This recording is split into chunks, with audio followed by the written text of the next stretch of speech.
Kong Yiji was the only person wearing the long clothes of a learned person, but still drinking at the commoner's counter outside.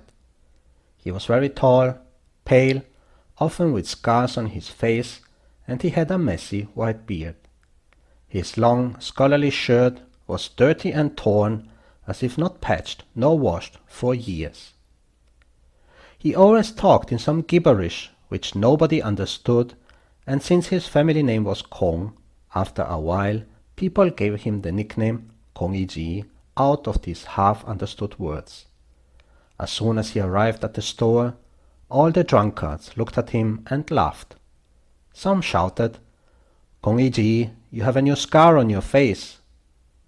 He didn't answer, but said to the waiter, "Give me 2 bowls of warm wine and a plate of fennel beans," while handing over the full price of 9 pence. Someone deliberately shouted loudly again, "You must have stolen something from someone again." Kong Yiji widened his eyes and said, "Why do you slander my innocence out of thin air?" "What innocence?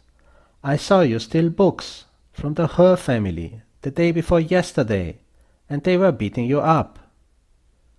Kong Yiji blushed, his veins bulging on his forehead, and he argued, "Stealing books cannot be considered stealing.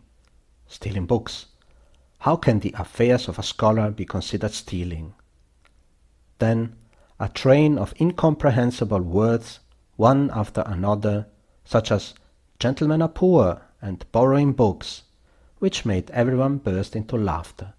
The whole guest house was now filled with a joyous atmosphere.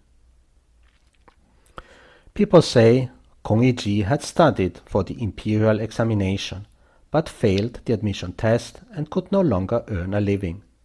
He refused to take on a day job and became poorer and poorer, almost having to beg for food. He had a good calligraphy though, and was able to get some work for a while.